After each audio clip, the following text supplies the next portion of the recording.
আসসালামু আলাইকুম সবাইকে নিউজ রুম ইউটিউব চ্যানেলটির পক্ষ থেকে স্বাগতম। আশা করছি আপনারা সবাই খুব ভালো আছেন। তো যারা এমপিভুক্ত বেসরকারি শিক্ষা প্রতিষ্ঠানে কর্মরত রয়েছেন তারা কিন্তু একটি বিষয় অবগত রয়েছেন যে আপনাদের বেতন ভাতা অর্থাৎ শিক্ষা মন্ত্রণালয় থেকে ইএফটির মাধ্যমে প্রেরণ করা হচ্ছে এবং এইটা নিয়ে কিন্তু অনেক সংবাদ প্রকাশিত হয়েছে।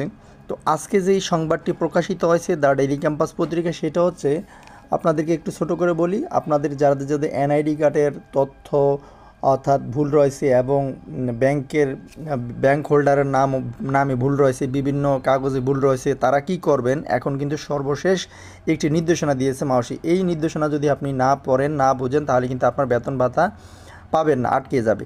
তাই বলবো যে যারা যারা শিক্ষক কর্মচারী রয়েছেন এমপিভুক্ত, সবাই ভিডিওটি শেষ পর্যন্ত দেখবেন, তাহলে কিন্তু আপনারা এই ভোগান্তিতে আর পড়বেন না। তো ভিডিও শুরুতে আপনাদের প্রতি অনুরোধ থাকবে, সেটি হলো এখন থেকে আপনারা এই চ্যানেলে সবার আগে এনটিআরসি রিলেটেড এবং শিক্ষা সংক্রান্ত সকল শিক্ষামূলক তথ্য এই চ্যানেলে সবার আগে পেয়ে যাবেন।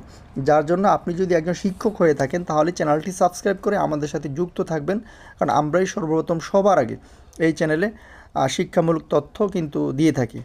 তো দেরি না করে চলেন আজকের খবরটিতে আপনাদেরকে নিয়ে যাই। সরাসরি এফটিতে বেতন নিয়ে নতুন নির্দেশনা দিল মাওসি। এটা দেখেন 12 ফেব্রুয়ারি 2025 অর্থাৎ রিসেন্টলি প্রকাশিত হয়েছে। মাধ্যমিক ও উচ্চশিক্ষা অধিদপ্তর শিক্ষা প্রতিষ্ঠানের এমপিভুক্ত শিক্ষক কর্মচারীদের এমপির অর্থ এফটিতে পাঠানো নিয়ে নতুন নির্দেশনা দিয়েছে মাধ্যমিক ও উচ্চশিক্ষা অধিদপ্তর মাওসি। বুধবার 12 ফেব্রুয়ারি মাওসির উপপরিচালক মোহাম্মদ শাহজাহান স্বাক্ষরিত এক বিজ্ঞপ্তিতে এই নির্দেশনা দেওয়া হয়। নির্দেশনা বলা হয়েছে, মাধ্যমিক ও উচ্চশিক্ষা অধিদপ্তর শিক্ষা প্রতিষ্ঠানের এমপিভুক্ত শিক্ষক কর্মচারীদের এমপির অর্থ 1 জানুয়ারি 2025 হতে এফটিতে প্রেরণ শুরু হয়েছে। যে সকল এমপিভুক্ত শিক্ষক কর্মচারীর এমপির অর্থ এনআইডি এর তথ্য এবং ব্যাংকের তথ্য সঠিক আছে এমন 1,89,907 জন শিক্ষক কর্মচারীর ডিসেম্বর 2024 মাসের এমপির অর্থ ইতিমধ্যে প্রথম লটে এফটিতে প্রেরণ করা হয়েছে। এতে বলা হয়, এমপিভুক্ত শিক্ষক কর্মচারীর মধ্যে অনেকের এমপিওর শিটের নামের সাথে এনআইডি এর নামের ডট, হাইফেন, কমা বা আক্ষরিক অমিল আছে, অথবা ব্যাংক হিসাবের নাম আংশিক ভুল আছে, কিন্তু জন্ম তারিখ অভিন্ন এমন 1,52,220 জন শিক্ষক কর্মচারীর ডিসেম্বর 2024 মাসের এমপির অর্থ ইতোমধ্যে দ্বিতীয় ও তৃতীয় লটে ইফটিতে প্রেরণ করা হয়েছে। এমপিও শিটের নাম এবং এনআইডি এর নাম অভিন্ন কিন্তু জন্ম তারিখ একই বছরে তবে অভিন্ন নয় এমন 8,238 জন শিক্ষক কর্মচারীর ডিসেম্বর 2024 মাসের এমপির অর্থ প্রেরণ কার্যক্রম প্রক্রিয়াধীন এবং 8,887 জন শিক্ষক কর্মচারীর তথ্য যাচাইয়ের জন্য আইবাস প্লাস এর প্রেরণ করা হয়েছে। মাওসি জানিয়েছে, যে সকল শিক্ষক কর্মচারীর এমপিও শিটের জন্ম তারিখের সাথে এনআইডির জন্ম তারিখের অমিল রয়েছে এবং ব্যাংক হিসাব নম্বর ভুল রয়েছে, তাদের ভুল সংশোধন না হওয়া পর্যন্ত এমপিওর অর্থ ইএফটিতে প্রেরণ করা সম্ভব হচ্ছে না।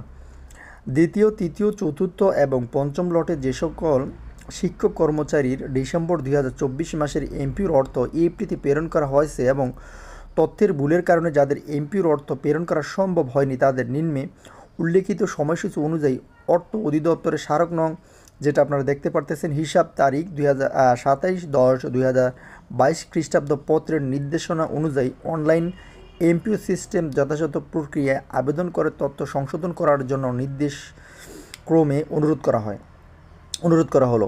অন্যথায় ভুল তথ্যের কারণে এপ্রিল 2025 মাস থেকে তাদের এমপিওর অর্থ প্রেরণ স্বয়ংক্রিয়ভাবে বন্ধ হয়ে যাবে।